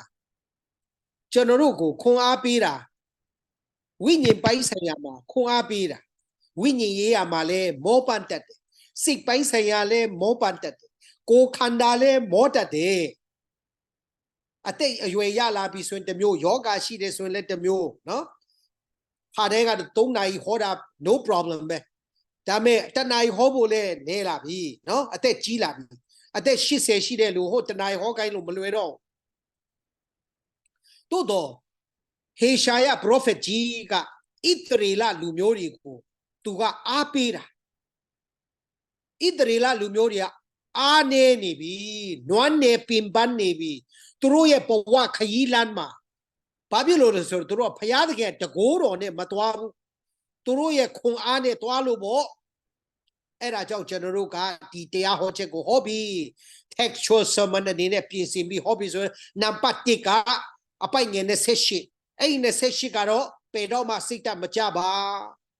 အဲ့ဒီအပိုက်ငယ်28ကနေအဲ့ဒါတင်ယူရတယ်ဘယ်တော့အခါမှမောပန်းခြင်းမရှိပါဆိုတာလေးကိုထည့်ပြီးတော့အဲ့ဒီ28မှာစီ၍မကုန်တဲ့သောဉာဏ်နဲ့ပြည့်စုံရေးပါဘယ်တော့မှပညာမတတ်မဟုတ်ဘူးအဲ့ဒါဖြစ်လိုက်စီ၍မကုန်နိုင်သောဉာဏ်ပညာနဲ့ပြည့်စုံအဲ့လိုရေးပါခင်ဗျားတို့ကျွန်တော်တို့လေကျွန်တော်တို့ရဲ့ဉာဏ်လေးကတော့စီ၍ကုန်နိုင်တာပေါ့ဒါမဲ့ကျွန်တော်ကဘုရားသခင်ဉာဏ်ကိုပြီးပြုပြီးအသက်ရှင်တာဘယ်တော့မှစီ၍မကုန်နိုင်တဲ့ဘုရားရဲ့ဉာဏ်နဲ့ဟုတ်ပြီနော်သူဒီဆိုတာဘာလို့လဲဖယားကိုမျော်လင့်တဲ့လူကိုပြောတာဖယားကိုကိုးစားတဲ့လူကိုပြောတာဖယားစကားကိုနားထောင်တဲ့လူကိုပြောတာအဲ့ဒီလိုလူဟာစိတ်တက်မကြနိုင်ဘူးစိတ်တက်ကြစရာတွေအများကြီးရှိတယ်မောပန်းချင်းရှိတယ်တို့တော်လည်းပဲဆက်သွားနိုင်တယ်သူ့မှာသူ့ရဲ့လောကီပညာဒီနားမလဲနိုင်ပေမဲ့စိတ်၍မကုန်နိုင်တဲ့ဖယားရဲ့ဉာဏ်ပညာနဲ့သူကသွားတယ်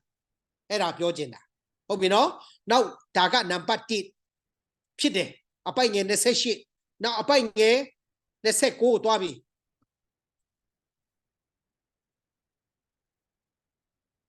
နံပါတ်2ကတယောက်ပြန်ဖတ်ပေးပါဦးဒီမှာကနန်းနံပါတ်2နံပါတ်3အထိဆရာခွဲထားတယ်နံပါတ်2လေးဖတ်ပေးပါဦးတယောက်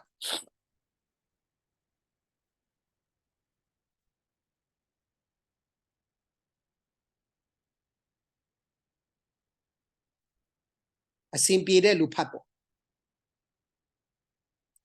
29နဲ့30เนาะအပိုက်ငယ်29 30မှာတွားကြည့်ပြီးတော့ကျွန်တော်ရေးရမှာ Google ကရေးတာလေးကမှားနေရင်ဒီအဲ့ဒါပြင်ရ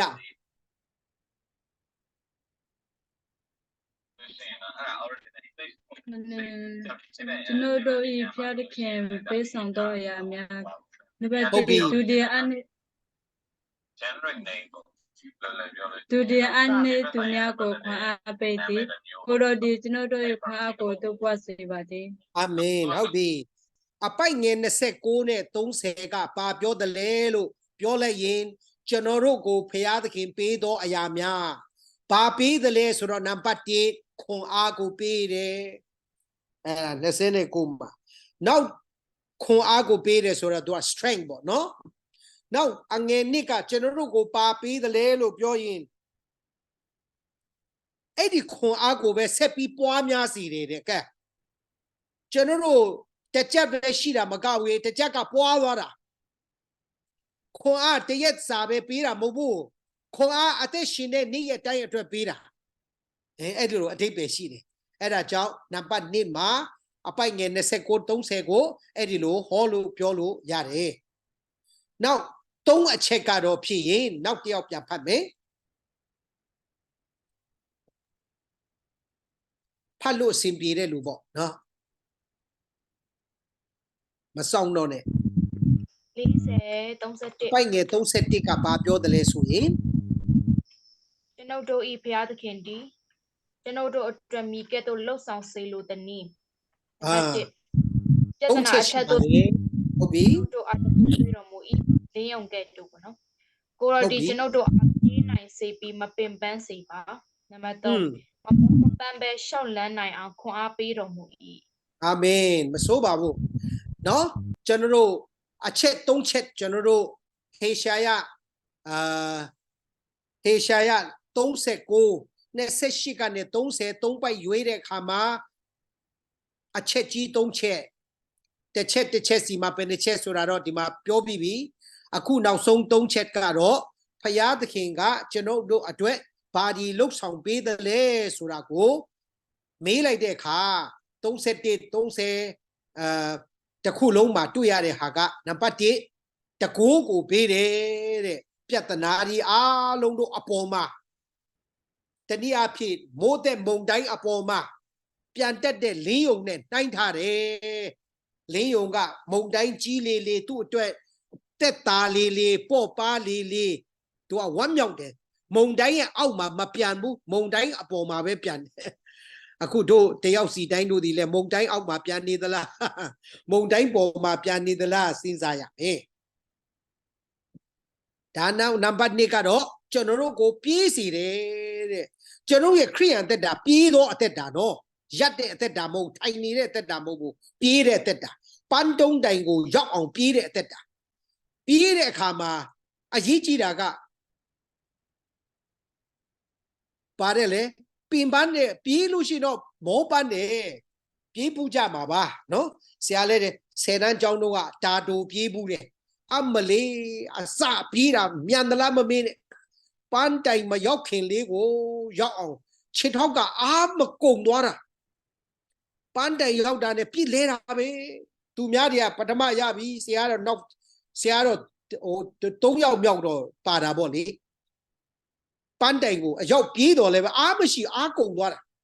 ဒီနေ့ကျွန်တော်ရဲ့ခရိယန်အသက်တာအမှုတော်ဆောင်တဲ့နေရာမှာလဲကျွန်တော်ပြေးတော်သူနဲ့နှိုင်းထားတာဖြစ်တယ်ပင်မပါတယ်မပင်မမှုမဟုတ်ဘူးပင်မတယ်ဒါပေမဲ့ပန်းဝင်တဲ့အခွင့်ကိုရတယ်အောင်မြင်သောပန်းဝင်ခြင်းဖြစ်တယ်နော်အဲ့ဒါလေးကိုသိစေချင်လို့နောက်ဆုံးကတော့မမောပန်းပဲလို့ပြောထားပေမဲ့ကျွန်တော်တို့အားလုံးမောပန်းကြမနာဘူးလို့ပြောရင်မှားသွားမယ်နာတာပေါ့ဒါပေမဲ့ဖရာသခင်ကမောပန်းပေမဲ့ခွန်အားကိုပေးတယ်ရှောက်လှမ်းနိုင်အောင်ခွန်အားပေးတယ်လို့ကျွန်တော်တို့သိရမှာဖြစ်တယ်ဟုတ်ပြီလားကဲနောက်ဆုံးသွားရအောင်ကဲနောက်ဆုံးကတော့ဆရာအကြိုက်ပဲဆရာအမြဲတမ်းအသုံးပြုတဲ့ဟာပဲ expository sermon expository preaching တမန်ကျမ်းစာပိုက်များကိုတပိုက်ပြီးတပိုက်ရှင်းလင်းပြီးဟောပြောခြင်းလို့ရေးလိုက်ကျမ်းစာပိုက်များကိုတပိုက်ပြီးတပိုက်ရှင်းလင်းပြီးဟောပြောနည်းကဲတယောက်ဖတ်ပြပါဦးခက်မြန်မြန်နဲ့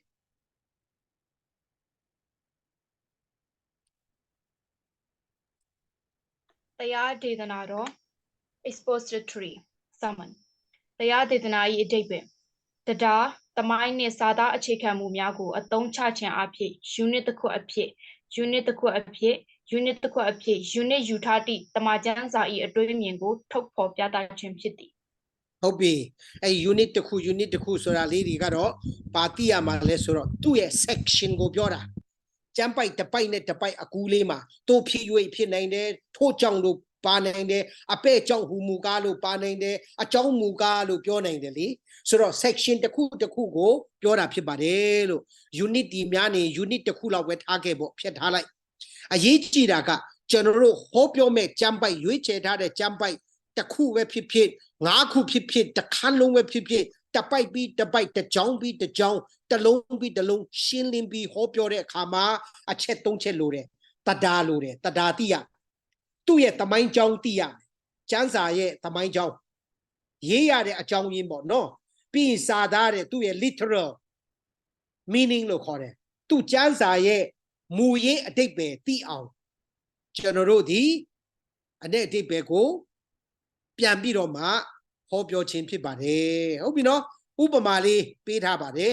ကဲတယောက်ဖတ်ပေးပါဦးခုညနေတာနဲ့အဆုံးသတ်မယ်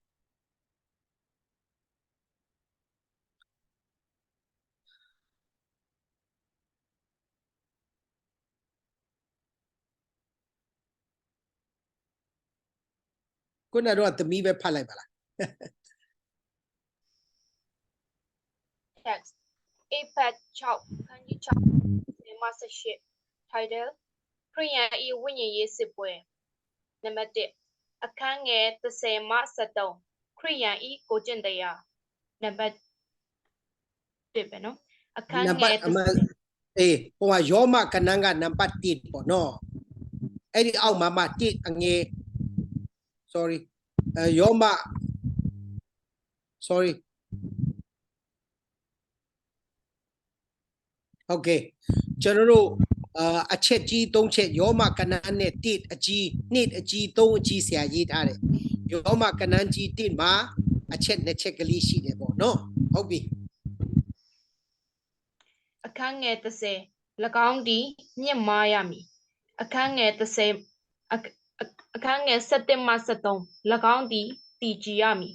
ဟုတ်ပြီ၎င်းသည်ဆိုတာကိုဘာပြောချင်တာလဲ၎င်းဆိုတာဘာကိုပြောတာလဲ၎င်းသည်ဆိုဘု து ဆိုလိုတာလဲအပေါ်မှာအမဲလုပ်ထားတယ်ခရိယန်ရဲ့ကိုကျင့်တရားကိုပြောတာခရိယန်တို့ရဲ့ကိုကျင့်တရားဟာရှိတယ်ရှိတဲ့အပေါ်မှာကိုကျင့်တရားဟာမြင့်မားလာရမယ်တိုးတက်လာရမယ်အဲ့ဒီတိုးတက်လာတဲ့ကိုကျင့်တရားသည်တည်ကြည်နေရမယ်လမ်းမလွဲရဘူးမပြိုမလဲရဘူးเนาะအဲ့ဒီသဘောကိုပြောတာဖြစ်တယ်နောက်ကျွန်တော်တို့the second point ကတော့ဆက်ဖတ်မယ်ခရိယန်တို့ဤတန်ချက်တဲ့အဓိပ္ပာယ်တော့ဖျားသခင်ပြင်ဆင်တော်မူတဲ့လက်နဲ့စုံကိုပြောတာပေါ့တန်ချက်အင်ဂျီကိုပြောတာပေါ့နော်အဲ့ဒါ14နဲ့19မှာတွေ့ရပါတယ်တဲ့အဲ့ဒီမှာလည်းအချက်2ချက်ရှိတယ်အဲ့ဒီအချက်2ချက်ကတော့စာရိတ္တတွင်ခုခံကာကွယ်တင်သည်တဲ့အမှန်စာရိတ္တကိုလို့ရေးလိုက်ကျွန်တော်တို့ရဲ့ Christian character ကျွန်တော်ရဲ့ moral character ကျွန်တော်အကျင့်တွေကိုကျွန်တော်ကကာကွယ်ရမယ်ကျွန်တော်အကျင့်ကပေါက်လို့မဖြစ်ဘူးဒီကောင်အကျင့်မကောင်းဘူးတရားဟောကောင်းပြီမဲ့ဒီကောင်အကျင့်မကောင်းဘူးဆိုသွားပြီဒီကောင်တရားဟောတော့ကောင်းပါတယ်ဒါမဲ့ဒီကောင်အကျွေးမဆက်ရသေးဘူးအကျွေးဒီယူထားတာနိစီလဲယူထားတယ်ငါစီလဲယူထားတယ်ဆိုဖြစ်သေးပြီနောက်တစ်ခါတရားဟောတာသူတို့ကြားတော့မှာမဟုတ်ဘူးနားထောင်တော့မှာမဟုတ်ဘူးဆိုတော့ခရိယန်စီဝတ်ဆုံနဲ့ပတ်သက်ပြီးတော့အပိုက်ငယ်14အခန်းငယ်14ရဲ့19မှာနံပါတ်1ကျွန်တော်ရဲ့စာရိတ္တကိုခုခံကာကွယ်သင့်သည်ခုခံကာကွယ်တာကိုအင်္ဂလိပ်လို defense လို့ခေါ်တယ်လေ we are to defend our morality ကျွန်တော်မင်းကလေးပဲဖြစ်ဖြစ်ယောက်ျားလေးပဲဖြစ်ဖြစ်ဆရာသမားပဲဖြစ်ဖြစ်ကျွန်တော်တို့ရဲ့အကျင့်စာရိတ္တကျွန်တော်ရဲ့သီလကိုကာကွယ်ရမယ်တဲ့နှုတ်ကပတ်တော်ကျမ်းစာနဲ့ကာကွယ်ရမယ်ကျွန်တော်သီလပေါက်လို့မဖြစ်ဘူး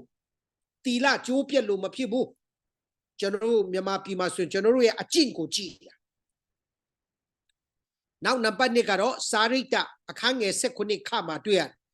စော်ကားသည်တဲ့နော်ကျွန်တော်ရဲ့စာရိတ္တအစော်ကားမခံရအဲ့ဒါပြောချင်တာ offensive လို့ခေါ်တယ်တခုကဘာလဲအင်္ဂလိပ်လိုပြောချင်တာဘာလဲ defensive ကျွန်တော်ခုခံတာတနည်းအားဖြင့်ကာကွယ်တာ sorry ကာကွယ်တာပေါ့ defense ကျွန်တော်တို့ဒုတိယအချက်ကတော့ကျွန်တော်တို့ offensive offense ဆိုတာ အစောကားမခံရအောင်နေရမယ်ဒါကြောင့်မလို့တိမောသေကိုပေါလုကမှာတယ်သင်အရွယ်နုပြိုတီကိုအဘယ်သူမျှမထီမဲ့မီမပြုစေနဲ့နော်ဆိုတော့အဲ့ဒီသဘောတရားကိုပြောချင်တာကဲနံပါတ်3အချက်ကတော့ခရိယန်တို့ရဲ့ဆုတောင်းခြင်းအပိုက်ငယ်18မှာစိအင်္ဂါအဲ့ဒီအပေါ်မှာကြည့်လို့ရှိရင်တန်ခမောက်လုံးကစရင်ကျွန်တော်ရင်အုပ်တစားအစုံနှုတ်ကပတ်တော်ဓာအစုံနောက်ဧဝံဂေလိခြေဆွဲအစုံအကုန်ပါပြီလေနော်အဲ့ဒါတွေကိုမှတ်ထားမယ်အဲ့ဒီထဲမှာကျွန်တော်တို့ကပြန်ပြီးတော့တိုက်ခိုက်လို့ရတာကနှုတ်ကပတ်တော်ဓာတစ်လက်ပဲရှိတယ်နှုတ်ကပတ်တော်ကျမ်းစာပြန်ပြီးတော့ရန်သူကိုထိုးနှက်နိုင်တာရန်သူကိုနိုင်တာဟောဒီနှုတ်ကပတ်တော်ကျမ်းစာပဲရှိတယ်ကျန်တာကကျွန်တော်တို့ခုခံကာကွယ်တာရန်သူပြစ်တဲ့မီးစက်လက်နဲ့ကိုတတိုင်းနဲ့ယုံကြည်ခြင်းဆိုတဲ့တိုင်းလွှားနဲ့ကာတာတစ္ဆာတီးဟူသောခပန်းကလည်းမပြုတ်နေတာအဲ့လိုပေါ့ခရိယန်တွေအများကြီးကျင့်တစ္ဆာမရှိတော့ဘူးဆိုတာများတယ်ခုခေတ်မှာတစ္ဆာနေပါလားနော်တစ္ဆာတရားရော့ပါလားမဖြစ်ဘူးဒါကြောင့်ကျွန်တော်တို့အပိုက်ငယ်18ကိုကြည့်ရင်တော့ခရိယန်တို့ရဲ့ဆုတောင်းခြင်းအမြဲဆုတောင်းရမယ်တဲ့ကျွန်တော်တို့အဲ့ဒီမှာတော့အစီအမြဲလို့ပြောတာပေါ့နော်ဒုတိယကတော့အဲ့ဒီအပိုက်ငယ်18ကိုကြည့်ခြင်းအဖြစ်ကြားဝင်စစ်ဆက်ပြီးတော့ဆုတောင်းပေးရမယ်တဲ့ intercession လို့ခေါ်တာပေါ့ဟာဒီဆရာကတော့ဖြစ်ရင်နော်အခက်ခဲကြုံနေတဲ့စာနာမဏတက်ခိုက်မှုရှိနေပြီဆိုရင်ခင်ဗျားတို့ကျွန်တော်တို့ကိုဆုတောင်းပေးဖို့သူကဖုန်းခေါ်တယ် text ပို့တယ်ဆိုပါစို့ခင်ဗျားတို့ကျွန်တော်ကလည်းဘုရားသခင်ရှေ့မှာသူ့ကိုစားဆုတောင်းပေးရမယ်ဒါကိုပြောချင်တာအဖေအတွက်ဆုတောင်းပေးဖို့ကိုယ့်ရဲ့သင်ဥဆရာတွေအတွက်ဆုတောင်းဖို့ဟောနိုင်ငံတော်ဦးစီးနေတဲ့လူတွေအတွက်ဆုတောင်းပေးဖို့အစရှိတဲ့ဖြစ်ပေါ့နော်ဟိုဧဝံဂေလိသာသနာလုပ်နေတဲ့ရှေ့တန်းသွားနေတဲ့လူတွေအတွက်ဆုတောင်းပေးဖို့အဲ့ဒီလိုရှိတယ်နော်โอเคဒီနေ့တော့ကျွန်တော်တို့အဲ့ဒီလောက်မှာပဲနားမယ်ဆရာအနေနဲ့ဒီနေ့3ခါလောက်ကျွန်တော်တို့အတူတကွတွေ့ဆုံတဲ့အခါမှာကျွန်တော်တို့ခြုံပြီးတော့ပဲကျွန်တော်တို့ရဲ့ Homiletics introduction လေးကပြီးသွားပါတယ်လို့အားလုံးကိုကျေးဇူးတင်ပါတယ်နောက်ပြန်ပြီးဆုံတွေ့ကြမယ်ဆုတောင်းပေးကြပါဟုတ်ပြီလား